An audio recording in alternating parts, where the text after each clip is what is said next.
make a jingle for this. There we go. All right. Well, hey everybody, it's Al the dog trainer. Welcome to episode 9000.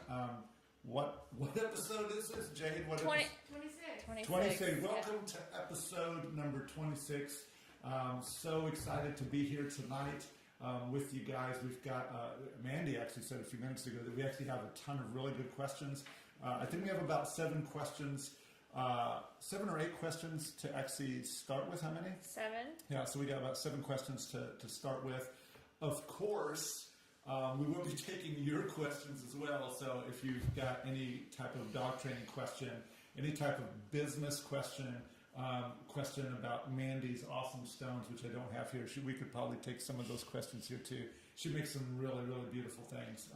But anyway, if you do have questions, drop those down in the comments below. Hey, I want to make sure that I'm able to watch this live feed, so I'm going to jump here on the iPad and make sure that oh, there it is, live.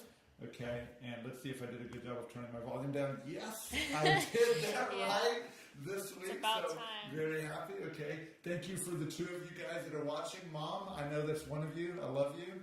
So thanks for watching. Hey, I'm kind of new here on YouTube to doing these live streams, but I'm looking down at this screen right here that you've got the thumbs up, the thumbs down arrow. There's live chat. There's share, report. Don't report us, please. But if you have questions, make sure that you're asking those. But hey, you know what you could do for me? If you're the 4 people that are watching this now, if you're one of those 4 people watching this, would you hit that share button? If you're one of our friends or you enjoyed the content that we're putting out to help you raise a happy and reliable dog, it would mean a lot to me if you would share this post. What am I trying to say? So here it is. People's word of mouth, there we go. Your word of mouth is how we get fed. So when you let other people know about the job that I'm doing for you, that we're all collectively doing for you, you share our content, that's how we put food on the table. So thank you for doing that. So now with me rambling on for 3 minutes now I will turn it over and say, Mandy, what's our first question? All right. First up is I have a 7-month-old German Shepherd, and he's very mouthy. How do I stop him from biting? So a German Shepherd, getting a German Shepherd puppy is an adventure in and of itself. They are very, very mouthy dogs. They're among the most mouthy dogs that you can actually get. For those of you guys that don't know me all that well, this is actually what I raise. I raise and train German Shepherd dogs. Absolutely love them.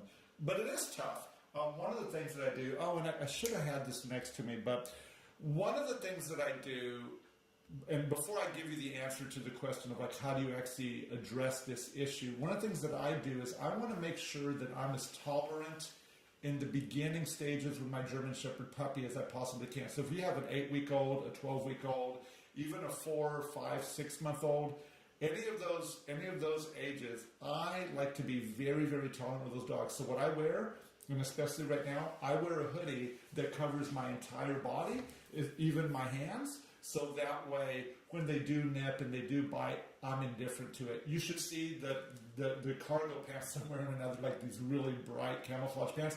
I wear that stuff all the time when I have puppies because I want to be very resistant and very tolerant to their nipping, okay?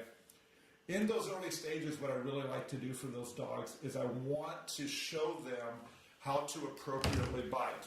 I'm not going to go into a full-out detail here, but I'm going to show you the 2 tools that I like to use to be able to direct those bites off of me and onto the stuff that actually matters. So here's my first one. The way that I raise my dogs is I raise them inside of a playpen, in a crate, and then I spend training time with them. So inside of their playpen, I drop this toy in there, and I generally drop this toy without the rope, and I fill it with food on the inside, and then my puppies just go to town playing with this. Fritz and Gabby, Fritz being 8, Gabby being 3, they're constantly playing with these toys even to today. So I start my puppy on these very young. The other thing that I do is I use this toy right here, okay? Jade, go wide for just a second so I can show this to everybody. This is a flirt pole. You've got this long pole right here. You've got a line, and then the important part, the working end for your puppy, is going to be the leather rag. So go ahead and come back in, Jade. The leather rag is going to be the part that you want to get your puppy on. So inside the home, quite a bit with these dogs, I am playing an epic game of tug with the leather rag that's attached to this. Okay, so you've got your puppy uniform on, you're playing with the ball, you're playing tug, your dog is wearing a leash, and your puppy is still biting, and it's 7 months old. It's probably time to tell the dog no, that you're not allowed to do that.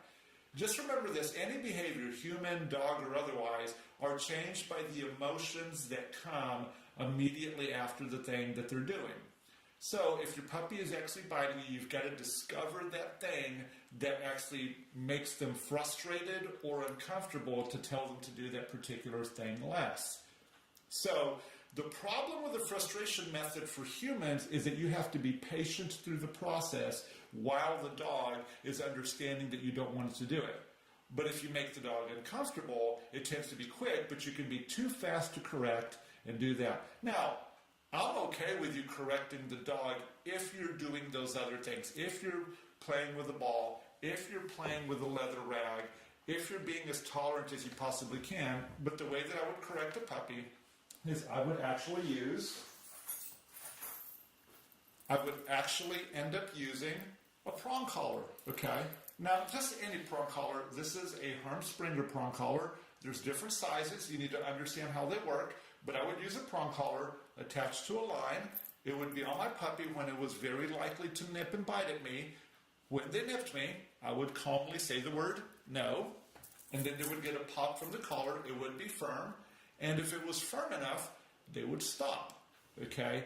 In general, that's the easiest way to go about stopping them. But if you're not doing that other stuff, and then you just go to pop them, that's really not fair because you're not really giving them the outlet to be able to understand that. So, yes, puppy nipping is something that a lot of dogs do. I feel that if your dog is less than 6 months of age, you need to be very tolerant of it. Make sure you're wearing a leash. Redirect the dog quite a bit. But if your dog is path teething, you're playing with them, and they're still nipping you, it's definitely time to correct them, and don't be afraid to use your prong collar to do it.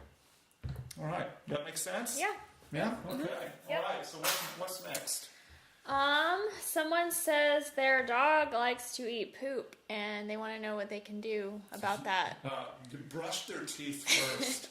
Definitely brush your dog's teeth, because that's just nasty, man. I've kind of wrapped my head around this. Like, how in the world can a dog actually go about and eating poop? Like, so how can they do that? Like, how can they actually be interested in smelling the poop? So I don't know. I don't know. It's not a good thing. It's gross. Yeah, it's gross. Look at the camera. Like, it's really gross. It's super, super gross. But look, there's a reason behind it. I've talked about this before. Let me just tell you what my analytical Aggie mind is trying to tell you here, okay? Look, there's something in the dog's brain that is saying that, hey, I smell this poop, put it inside of your mouth because there's something in there that you need. Now look, I'm not a nutritionist, so I don't completely really know if that's the case, but what I would say is that your dog might actually be missing something, Here, I'll fix that. There we go. Your dog could actually be missing something in the nutrition, okay? Look, there's a lot of debate right now out there in the world about, like, grain-free foods, boutique foods, foods with a ton of corn and all that. Like, I'm not a nutritionist. I'm going to go see my veterinarian very soon and have a conversation about this, so that way I can come back to you and tell them what they said. But my background tends to tell me that there's something missing in your dog's nutrition as the reason that they're doing it. Now look, I'm a big believer in eating whole foods. Like, I don't know any one of us that eats completely no processed food. I do eat processed foods, but I like to eat a lot of whole foods. And I'm a big believer in the science behind that. So when I see a dog when I see a dog eating poop, I go back and I look at their food and I look at the ingredient list and I begin to see like, hey, how much of their food is actually just like it says vitamins and minerals instead of being like fruits and vegetables and those kinds of things. One of the foods that I feed, we feed Origin, we feed Signature, we feed From, but Origin in particular, you look on the back of that bag of food, and it's nothing but whole foods. And I've never seen any one of my dogs, none of my dogs that are eating that food ever eat poop. Now, I've had maybe 6 dogs in the past 10 years in and out of my household. Jasmine, who was my first dog, though, she did eat poop.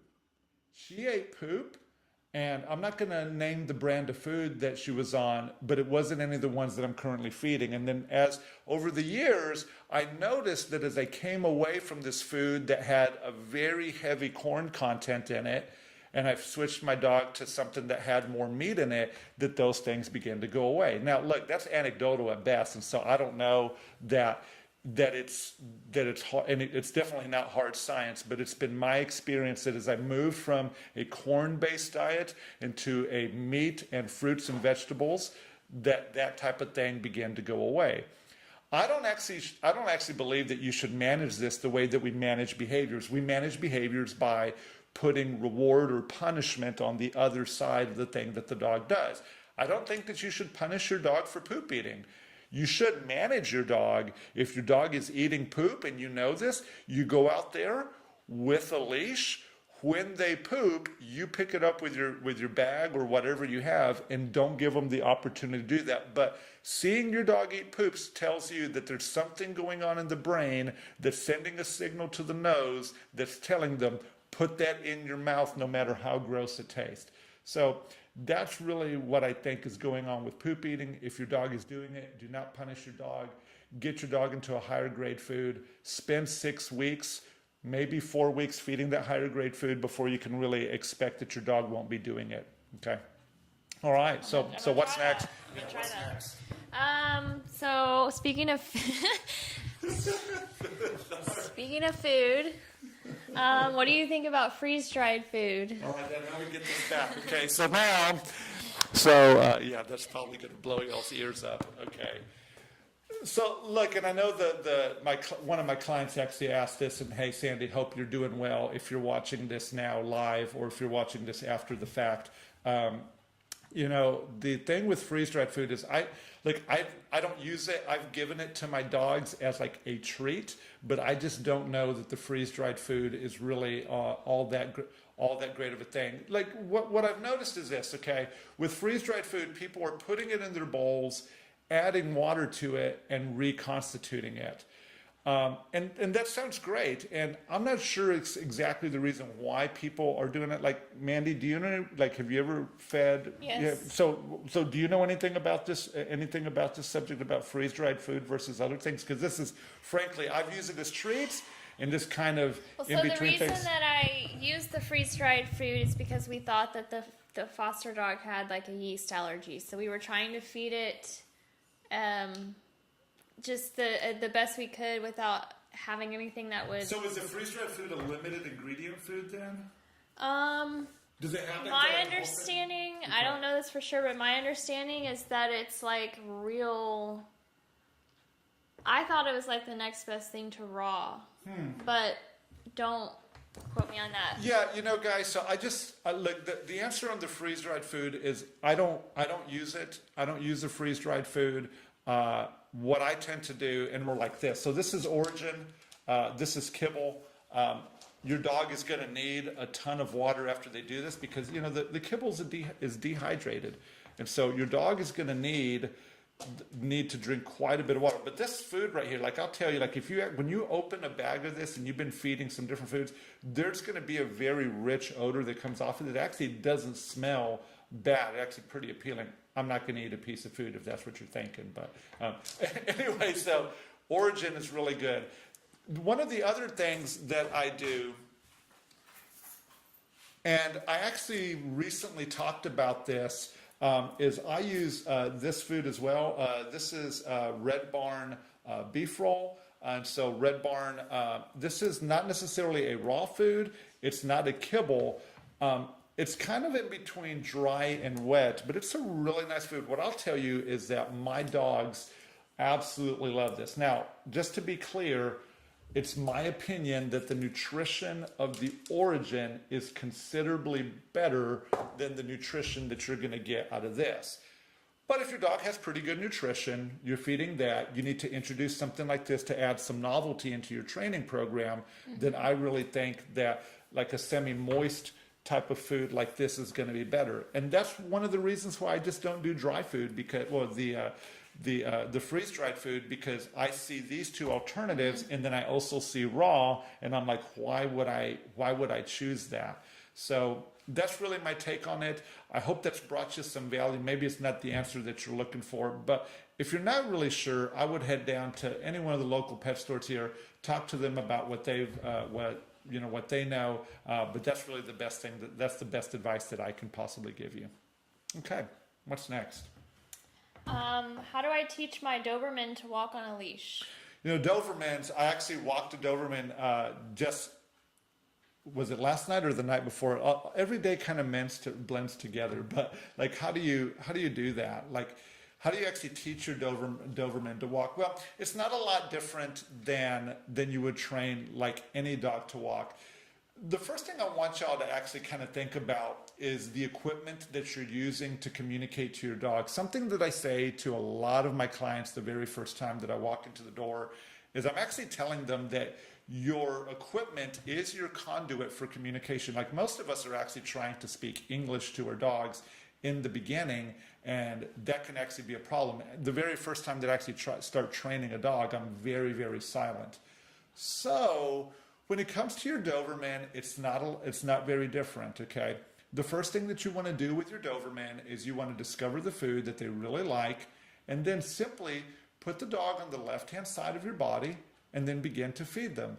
As you begin to feed your Doberman for being on the left-hand side, showing them that the food is going to come down from your shoulder to your hip, where their head is going to have to be pointing straight up at you, is actually going to begin to help them to understand that. A lot of people get in a big rush. They buy these really wide collars that they put on their dog, and they want to head right out into the neighborhood.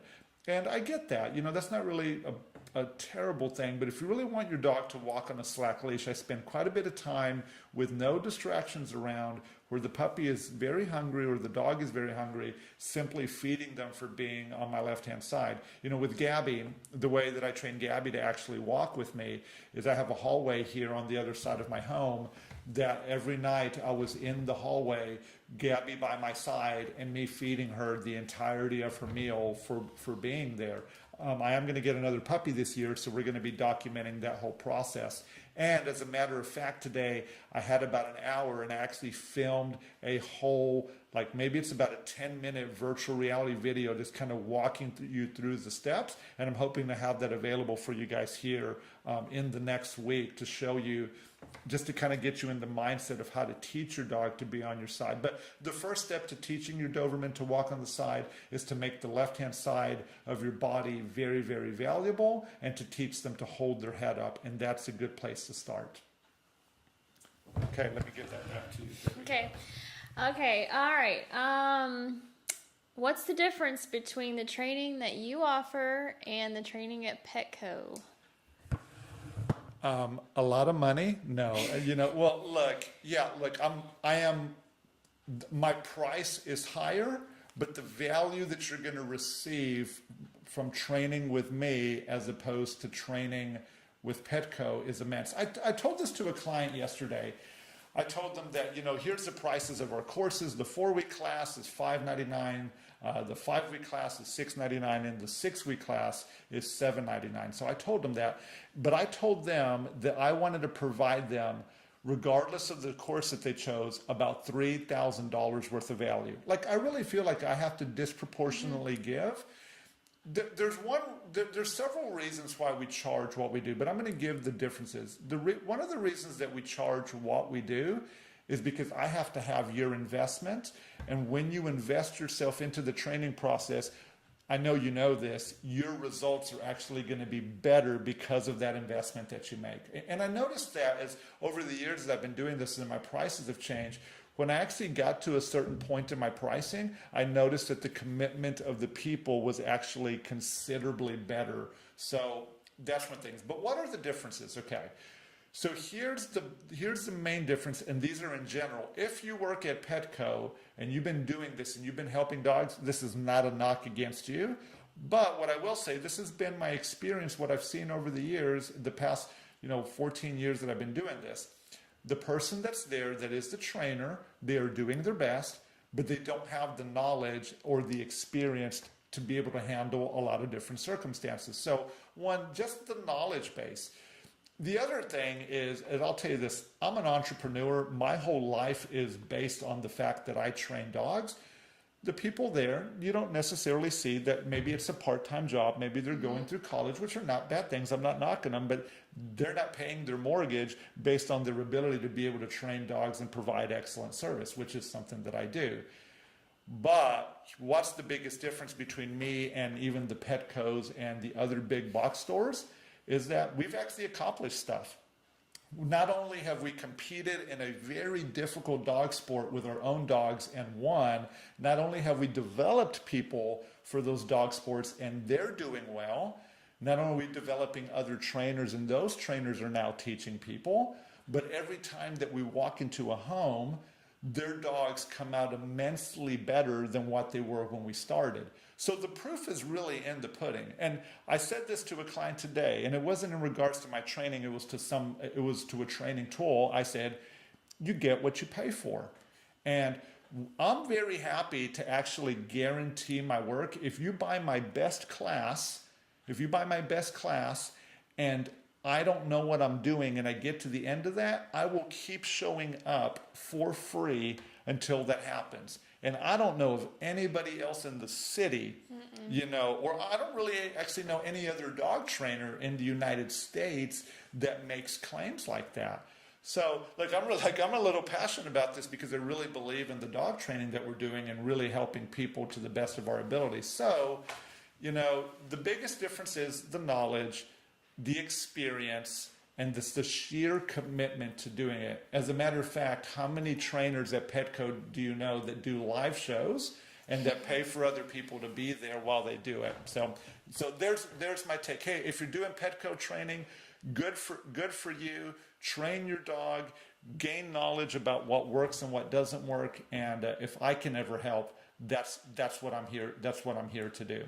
I do want to take a moment because, we've said all this stuff now. There's one point. Oh, there's one thing. Yeah, what's that? No, I just wanted to add because I've trained my dog at Petco. Okay. I went through that, and I think one of the major points is that you're there with a group of people. Like, you're there with other dogs who don't know how to behave, and there's one instructor with maybe four puppies or 4 dogs, and I didn't really get much.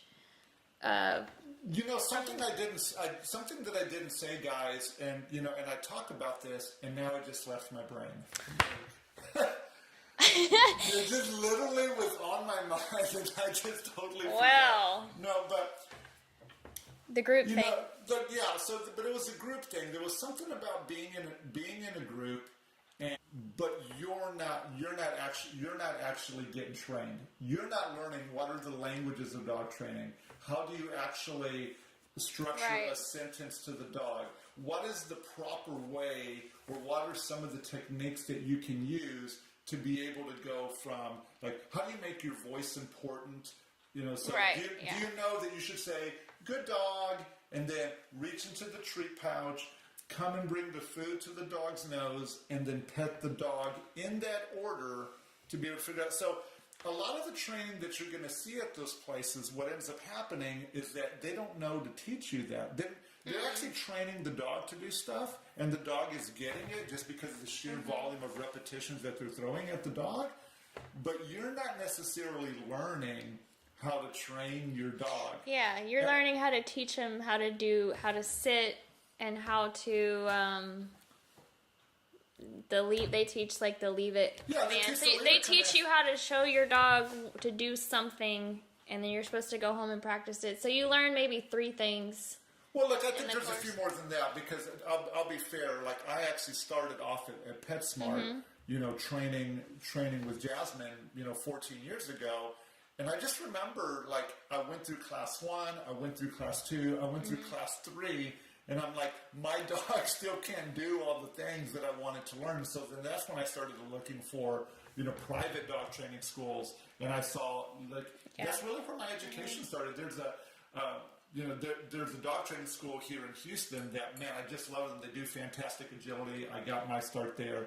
But yeah, I'm competing, so I'm not going to say your name. But yeah, that's just my competitive nature. But man, y'all do really great work. I absolutely love y'all. If any of y'all are watching this, but you know, it's just you know, when I left the big box store and I started going into, you know, individuals that had been doing this for years and teaching me, I really got a lot more out of it.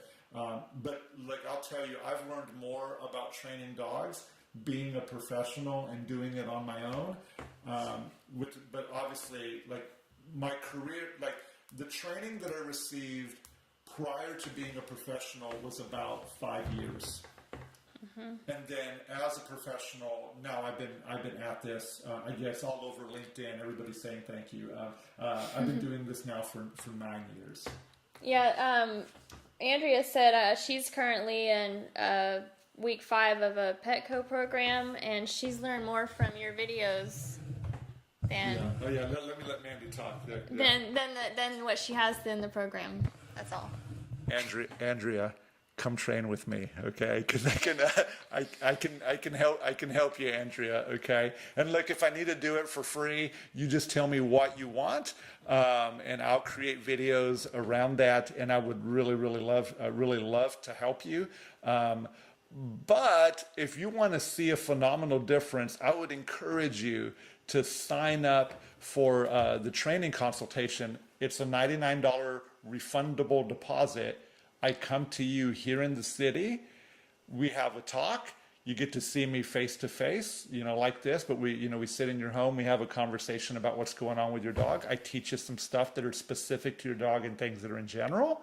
And then I show you what your dog can do. And look, you see the smile on my face. I get so excited because when I tell people, like, I'm going to show you what your dog can do. And then they're kind of like, oh, okay. And then I show them, and then everybody's like, wow, this was like, I couldn't even believe, like, you made that look so easy. And I'm like, it is easy, and I'm going to teach you how to make it easy for you and your dog. Look, it's not always easy, but we should, when we're teaching a dog a new skill, it should actually be easy for them. And if you're making it more complicated than 3 things, then you probably need to look and see, you know, what you're doing there. Okay. Well, all right. So I'm going to get a sip of water real quick. Okay. Hey, thank you guys for, thank you everybody that's watching this. I appreciate you. If you just joined us, Mandy's going to tell you what to do right now. which is what, Mandy? Share this. And And what else? And listen up. The next question is, how do you stop fence aggression? Yeah, I don't know if you guys know this, but hold on just a second. It's super lagging. It's so super lagging. Like, do you mean like it? So Y'all on my iPad and on the stream are still talking about the last topic. yeah, there's nothing that we can do about that because that's just the Wi-Fi, right? Can you like? Yeah, no, I can see it now, like on the screen that we're super behind. Andrea says she'll be contacting you soon about her very stubborn German Shepherd. Thank you. Hey guys, I'm not sure Jade, who is our what's your title? You're the director. Yeah, Jade, who is directing this, is telling us that it's a little bit laggy. So I do apologize for that. I've got the best internet that Xfinity offers. You should see my bill. It could feed a small country, you know, with the amount of money that I pay for. But like, yeah, I do apologize if it's a little bit laggy. But hey, thank you guys for showing up. I do want to just talk for a second about. I do want to talk about fence aggression, but I wanted to share before this question, like all the free stuff that we're actually doing right now. I'm gonna grab it real quick because I want to put it on the screen for you guys. There is a ton of stuff that we're doing to really be able to help you train your dog. And a lot of it, believe it or not, is absolutely free. And that means that you don't pay me a dime. Okay, you don't pay me a dime, and then we just put out content. Yeah, we do this live question and answer show, so that way you can. We have this live question and answer show that you get to ask questions, but we also have a lot of other stuff. We're on Instagram, we're on Facebook. Obviously, we're here on YouTube. I'm on Twitter if you want to send me a question. I'm not really active there, but I guess if people started talking to me, I definitely talk back to you. I am on your. I can't say it very loud because she's going to talk. I am on your Amazon Echo because if I talk, she's going to talk back to me. Which she talks back a lot. But I'm on your Echo device. So we've got all these free resources. If you're needing some help, I just put up a link right now to all the stuff that we're doing for free.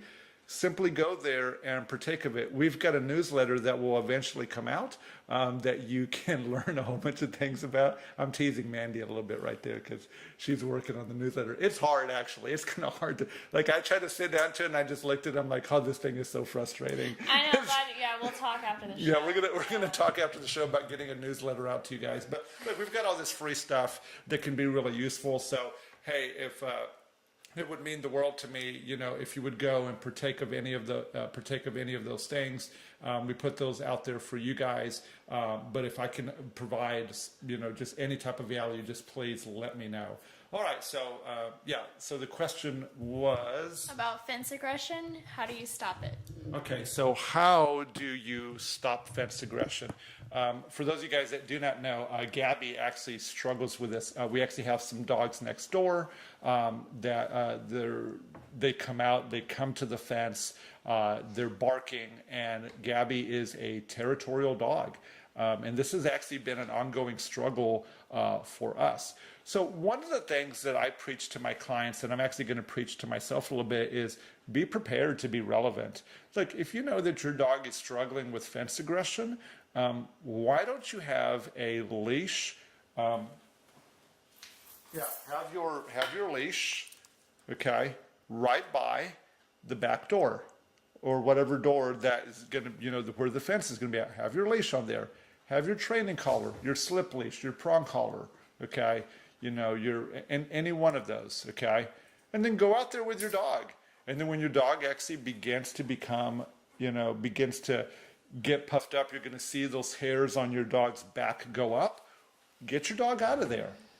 Get your dog out of there. Now, I'm going to tell you what's actually worked for me. And I actually watched another trainer's live show, and it's actually what inspired me to do this. So for those of you guys that don't know, I also, Gabby is remote collar trained. We do use remote collars, and they're a wonderful tool. They can actually help with a lot of things. So Gabby is territorial and aggressive towards dogs at the fence in those situations. It's not a dangerous dog, but she doesn't like other dogs invading her territory. So here's what I actually figured out. We use our remote collars in what's called continuous mode. That means that whenever you press the button down, it will touch the dog at varying intensities from very soft to very firm for as long as you're on the button for up to 10 seconds. And so I trained like that. I would touch the button, I would tell her what to do, she would do that thing, and then the button would turn off. And we would use that as a training method by just touching the dog. So then what I started to do,